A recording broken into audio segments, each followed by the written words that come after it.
नमस्कार, आप देख रहे हैं लोक सेवा न्यूज। मैं हूं आपके साथ रजत त्रिपाठी। गोरखपुर में तमाम सियासी उठापटक चल रहा है। 2022 के चुनाव भी जैसे जैसे नज़दीक आते जा रहे हैं वैसे वैसे क्षेत्र की राजनीति काफ़ी एक्टिव होती जा रही है। हमारे साथ आज बातचीत करने के लिए बीजेपी नेता और जिला पंचायत सदस्य माया शंकर शुक्ला जी हैं, जो कि चिल्लूपार विधानसभा क्षेत्र के मामखोर गाँव से आते हैं। गोरखपुर क्षेत्र में चिल्लूपार विधानसभा ही इकलौती विधानसभा है जहां बीजेपी का विधायक नहीं है, वहां जो है बसपा के विधायक हैं।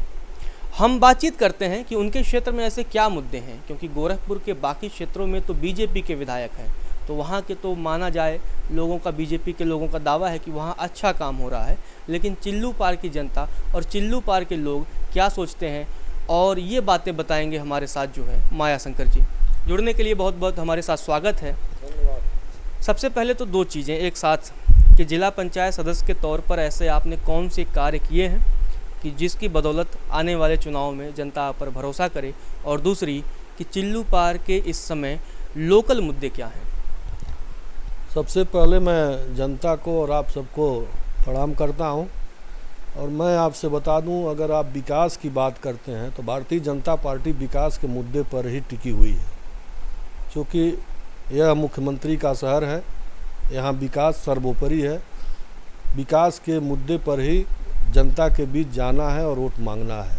रही बात हमारे जिला पंचायत क्षेत्र में विकास की बातें, तो मुझे लगता है मैं पहला अगर जिला पंचायत सदस्य वहाँ का हूँ कि अपने क्षेत्र के हर ग्राम सभा में मैं अपने जिला पंचायत के निधि से काम करवा चुका हूँ। हमारे क्षेत्र का कोई ग्राम सभा ऐसा नहीं है जहाँ मैं अपने जिला पंचायत से काम नहीं कराया हूँ। इससे पहले ऐसा किसी ने नहीं किया। इसके बाद PWD, बिजली से संबंधित सारे काम, ट्रांसफार्मर या जो भी, मैं खुद अपने गांव का ही बता रहा हूँ। मेरी गांव की स्थिति थी कि इतना बड़ा गांव हमारा है और एक ट्रांसफार्मर 63 kV के ट्रांसफार्मर पे पूरा गांव का लोड था, चलता था। अपने वहाँ मैं 63 kV का दूसरा ट्रांसफार्मर लगवाया। उसके बाद से पंडित दीनदयाल उपाध्याय विद्युत परियोजना के अंतर्गत जो हमारी भारतीय जनता पार्टी केंद्र सरकार ने जो योजना हर गांव में दी है, उसके तहत मैं अपने गांव में पूरा विद्युतीकरण करवाया। अभी इस समय भी वहाँ काम चल रहा है। एक 25 kV का ट्रांसफार्मर फिर मैं वहाँ अपने गांव पे, एक यादव टोला है वहाँ लगवा रहे हैं। मैं एक उदाहरण के तौर पे दे रहा हूँ। ऐसे ही जहाँ भी आवश्यकता पड़ी अपने पूरे क्षेत्र में बिजली का काम और सड़क का काम, जितना मेरे पौरुष के अनुसार मुझसे हो सकता था मैंने किया है और कर रहे हैं, और आगे भी करने का प्रयास कर रहे हैं। चिल्लूपार के मुद्दे क्या हैं इस समय तो बाढ़ की समस्या है। बाढ़ की समस्या है, कटान है, और कुछ रोड का है जो सरकार उसको कर रही है। हम लोग गोला और गोपालपुर जैसे प्रमुख जगहों पे मैं खुद फ़ोन करके विभागों से वहाँ ईंटा और टुकड़ा डलवाने का व्यवस्था करवाया कि तत्काल में कुछ वहाँ लोग आ जा सकें, उनको असुविधा न हो। और जैसे ही बरसात अब कम हो रहा है तो सारी सड़कें ठीक होंगी। यह शासन और हमारी सरकार की पूज्य महाराज जी जो हमारे ज़िले के मुख्यमंत्री हैं, उनके द्वारा आश्वासन मिला है कि सारे सड़कों को ठीक कराया जाएगा। आप उसी क्षेत्र के जिला पंचायत सदस्य भी हैं, और गोरखपुर की वो इकलौती विधानसभा है जहां बसपा जो है काबिज है, बीजेपी का वहां विधायक नहीं है। तो आपको लगता है किन किन मुद्दों पे विधायक जो है सफल हुए हैं और किन किन मुद्दों पे असफल हुए हैं? क्या काम उन्होंने नहीं किया, और कुछ तो किया भी होगा? नहीं, देखिए, विधायक उस समय वो बसपा के विधायक थे, उन पर मैं टिप्पणी नहीं करना चाहता हूं, क्योंकि भारतीय जनता पार्टी की खूब लहर थी। लोग चाहते थे समाजवादी पार्टी और बहुजन समाजवादी पार्टी की सरकारों से ऊब करके लोग चाहते थे कि भारतीय जनता की पार्टी की सरकार बने, क्योंकि भारतीय जनता पार्टी के केंद्र में सरकार आम जन ने देखा था। और ऐसे ऐसे निर्णय अगर देश के प्रति ले सकती है तो वह भारतीय जनता पार्टी ही है। इसको देखते हुए लोगों ने यहाँ भारतीय जनता पार्टी की सरकार पर, चूँकि ज़िले में वहाँ हमारे विधानसभा में विफलता का कारण ज़रूर कुछ न कुछ रहा होगा। जो पार्टी के लोग, या हम जनता को नहीं कहेंगे, परिस्थितियां कुछ ऐसी बनी होंगी कि जो हार का कारण वहाँ बना। कहीं वही पहले विधायक को आपके मतलब जो वहाँ के निवर्तमान विधायक थे उस समय, वो बीजेपी में आ गए, कहीं उनको टिकट देना महंगा तो नहीं पड़ गया था उस समय? अब ये बात हम नहीं कह सकते।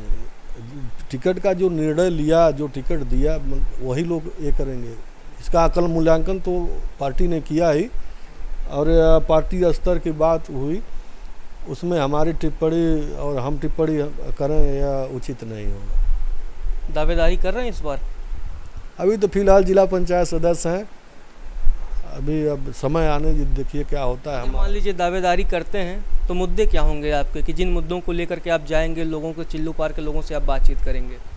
मुद्दा तो हम शुरू से विकास का ही लेकर के चलते हैं।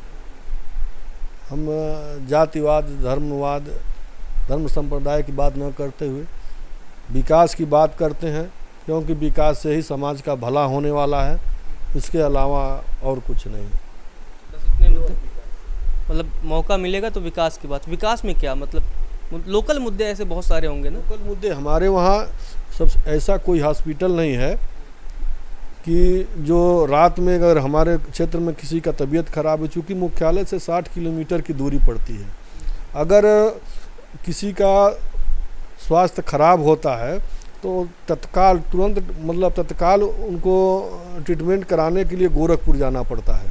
रात में वहाँ कोई डॉक्टर नहीं बैठता है। कभी कभी तो हमने कई केस ऐसा देखा है कि रास्ते में जाते जाते आदमी दम तोड़ देता है, बहुत खलती है। उसके बाद से सड़क है, बाढ़ का खतरा हमारे वहाँ परमानेंट बना रहता है, हर बरसात में यही स्थिति रहती है। यही लोकल मुद्दाएं हैं। समान सबको शिक्षा का अधिकार है, अच्छी शिक्षा मिले, अच्छा स्वास्थ्य मिले, अच्छी सड़क मिले, और क्या चाहिए, रोजगार मिले, यही प्राथमिकता है हमारी। चलिए, बहुत बहुत धन्यवाद हमारे साथ बातचीत करने के लिए। तो फिलहाल 2022 का वक्त बताएगा कि उस समय राजनीतिक समीकरण क्या बनेंगे और क्या परिणाम उसके आएंगे। फिलहाल के लिए इतना। नमस्कार मित्रों, मैं विनोद कुमार शुक्ला, 297 कटरा बाजार विधानसभा क्षेत्र जनपद गोंडा का रहने वाला आप सभी समस्त भारतवासियों को स्वतंत्रता दिवस की हार्दिक बधाई और शुभकामनाएं देता हूं।